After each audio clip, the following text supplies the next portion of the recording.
Bachelor word pharmacy episode 1 के starting में हमें दिखाया जाता है कि एक इंसान जो कि कंप्यूटर के ऊपर काम कर रहा होता है और उसकी हालत कुछ अच्छी नहीं होती है।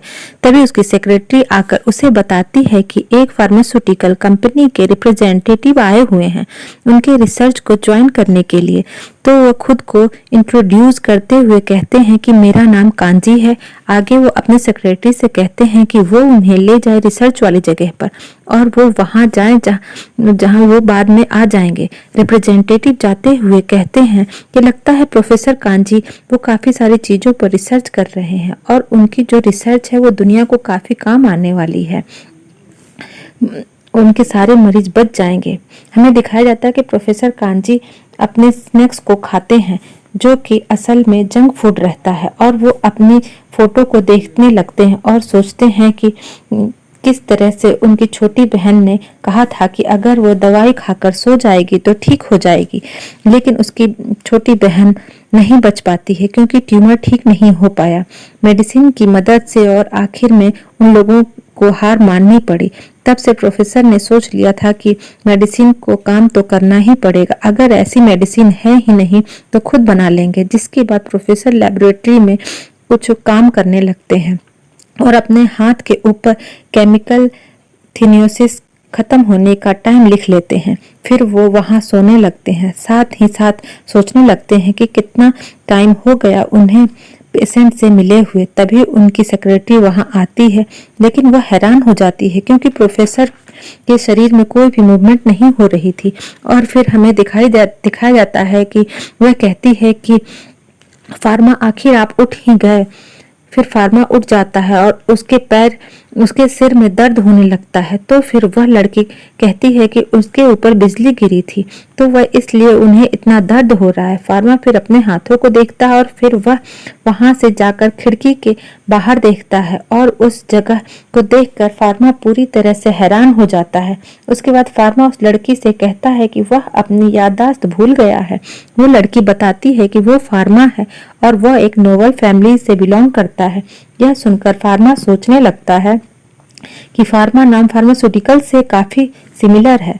तभी वह लड़की फार्मा को एक मिरर दिखाती है जो फार्मा सोचता है कि वो मर गया है। शायद वह इस लिए हुआ है कि वह जरूरत से ज्यादा काम करता था। फिर वह पूछने लगता है कि बाकी की चीजों के बारे में। तो लड़की बताती है उसका नाम जरलोट है और वह उसकी केयर टेकर है। वो चाहे तो उसे लोटी बुला सकता है। फार्मा फिर कहने लगता है कि क्या वह उसके बैंडेज को हटा देगी, उसे अजीब सा लग रहा है। उसके बाद वह अपने हाथों को देखता है और वहां हाथ पर कुछ दिखाई देता है। तभी वहां लोटो आ जाती है और फार्मा के हाथ के निशान को देखकर कहती है ये तो हॉली मार्क है। फार्मा कहता है ये सब बिजली गिरने के बाद जलने का निशान है। लोटो कहती है नहीं, पेनेथियस ने इसे बिजली से बचाया है और यह इस चीज का सबूत है। यह सुनकर फार्मा पूछता है क्या पेनेथियस तबाही के देवता हैं? तो फिर यह सुनकर लोटो डर जाती है और कहने लगती है पेनेथियस दवाइयों के देवता हैं। क्या फार्मा इसके बारे में भी भूल गया है? फार्मा कहने लगता है नहीं, वो बस थोड़ा कंफ्यूज है। इसके बाद लोटे बताती है कि उसकी नोबल फैमिली है, वो दरअसल मेडिसिन फैमिली है। फैमिली एम्पायर की वो बेटा है, साथ साथ फार्मा के फादर हैं। वो असल में आर्किड्यूक पोजीशन पर हैं। आर्किड्यूक की रैंकिंग सबसे ज्यादा मानी जाती है। ऐसा होता है, उनकी काबिलियत के चलते उन्हें ये उपाधि दी जाती है। एलन बताती है कि उसके फादर स्कूल के प्रेसिडेंट भी हैं। यह सुनकर फार्मा सोचने लगती है। तभी उस स्कूल में उसके फादर और छोटी बहन की तस्वीर टंगी दिखाई देती है। लोटे बताती है कि उसके बड़े भाई पॉल के बारे में जो कि ऑरेंज ऑफ मेडिसिन के अंदर पढ़ाई कर रहा होता है, जो कि दुनिया का सबसे अच्छा मेडिकल कॉलेज है। फार्मासिस्ट को डिवाइन आर्ट की प्रैक्टिस करनी होती है। फार्मा को डिवाइन आर्ट के बारे में कुछ भी समझ नहीं आ रहा था। तभी लोटे बताती है कि उसे लोनियार्ड के बारे में भी कुछ याद नहीं है। क्योंकि वह वाटर कार्ड इन आर्ट कर सकता था। अगर वह स्पिन ऑफ वाटर नहीं कर सकता तो उसे नोबल नहीं माना जाएगा और उसे यहाँ से बाहर निकाल दिया जाएगा। यह सुनकर फार्मा कहता है वह याद करने की कोशिश कर रहा है। लोटे ने उसे डिवाइन आर्ट के इस्तेमाल के बारे में बताया था। तभी फार्मा वाटर के अंदर मॉलिक्यूल के बारे में सोचता है कि एक ऑक्सीजन के आइटम के अंदर सिंगल वोल्ट बनाते हैं, साथ ही साथ वाटर अंदर इलेक्ट्रिकल प्रॉपर्टी भी है। फार्मा यह सोच ही रहा था तभी डर जाता है और वह पानी उसके आसपास भर जाता है और वह पानी को खिड़की से बाहर फेंक देता है। नीचे लोटे जो गार्डन में पानी दे रही होती है गीली हो जाती है, लेकिन फार्मा ने उसका काम आसान कर दिया।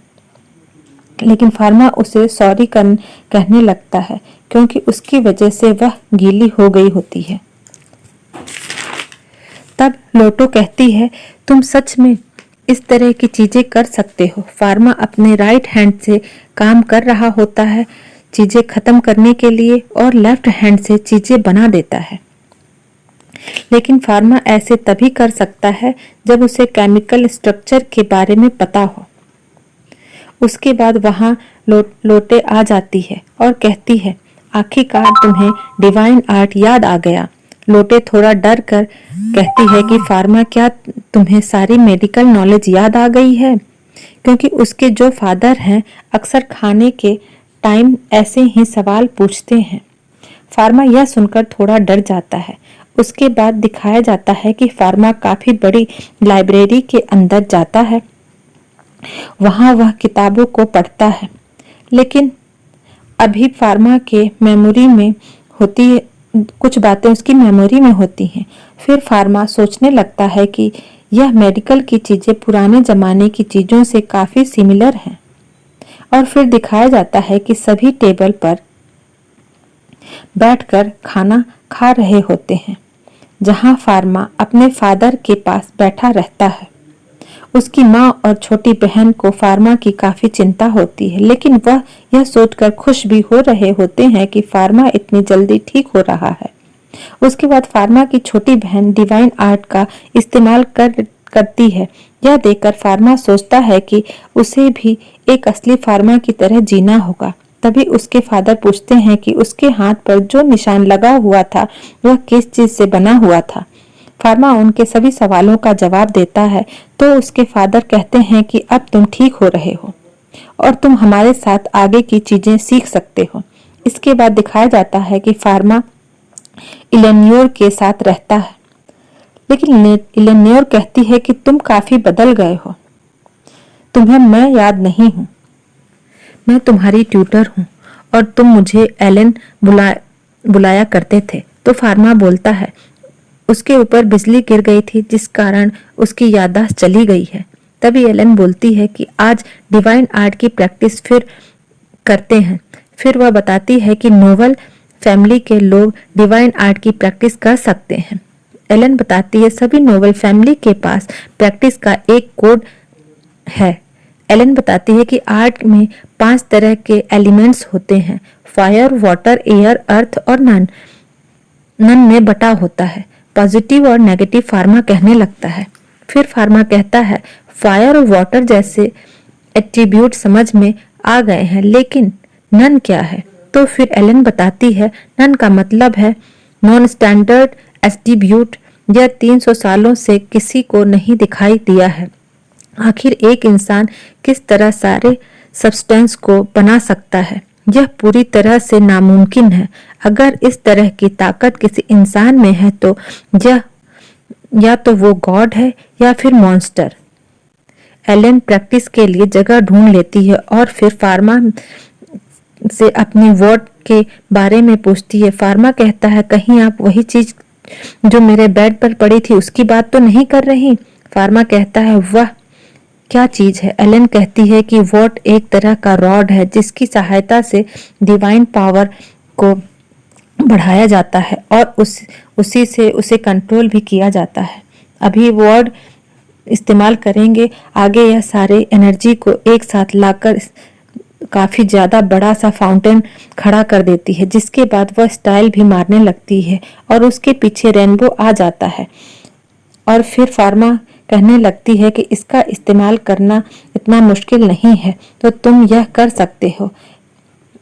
इस इमेजिन करने की जरूरत है। फार्मा बोर्ड लेकर फोकस करने लगता और फिर वह काफी सारा पानी बहुत ही ज्यादा फोर्स के साथ आगे की ओर फेंकता है, जिसे देखकर एलन की पूरी तरीके से हैरान हो जाती है। और फिर वह फार्मा के पास आकर कहने लगती है कि उसे ऐसा कैसे किया। बिना इंफॉर्मेशन के यह खतरनाक हो सकता है। डिवाइन आर्ट का मनुष्य एक लिमिट तक ही इस्तेमाल कर सकता है। फिर वह एक दूसरे कोड को निकालती है और फार्मा को पकड़ने को देती है। फार्मा को पकड़ते ही रॉड टूट जाती है। फार्मा डर जाता है और पूछता है, इसका क्या मतलब है? एलन कहती है, आज तक डिवाइन मीटर कभी भी नहीं टूटा, यानी फार्मा के पास पॉजिटिव और नेगेटिव दोनों एटीट्यूड है। फिर फार्मा के हाथ के निशान को देखती है। फार्मा कहता है, यह चलने का निशान है। तब एलन कहती है, यह निशान चमकीला ब्लू कलर में है, यह साधारण निशान नहीं है, यह हॉलमार्क है। तब एलन फार्मा से कहती है कि डिवाइन मीटर किसी के सामने हाथ में नहीं लेना। तभी एलन का चश्मा टूट जाता है, फार्मा की वजह से, जिससे उसे कुछ भी दिखाई नहीं दे रहा होता है। तब फार्मा उसका हाथ पकड़कर ले जाता है। तब फार्मा कहता है कि अगर फार्मा अपने हाथों से चश्मा बनाकर उसे पहना दे तो एलन बोलती है, हाँ, ऐसा अगर हो सकता है तो बना सकते हो। उसके आंखों पर चश्मा लगा सकते हैं और एलन को जब चश्मा लगा देता है तो उसे सब कुछ साफ दिखाई देने लगता है। तभी फार्मा की आंखों के आगे ब्लू चमकने लगती है और एलन के हाथों के पास कुछ नीला दिखाई देता है। तो फिर एलन बताती है कि उसे सुबह चोट लग गई थी। तभी फार्मा कहने लगता है कि उसे यह सारी जगह ब्लू दिखाई देती हैं जहां पर चोट लगी है और उसे पता चल जाता है कि उसे ठीक कैसे करना है। वह चोट वाटर कलर की हो रही होती हैं। क्या यह डिवाइन आर्ट है? एलन कहती है कि तुम्हारी आंखें सभी चोटों को पता लगा लेती हैं और फिर उनकी दवाई बनाई जा सकती है। और इसके बाद वह कहने लगती है कि फार्मा की परछाई नहीं दिखाई दे रही है।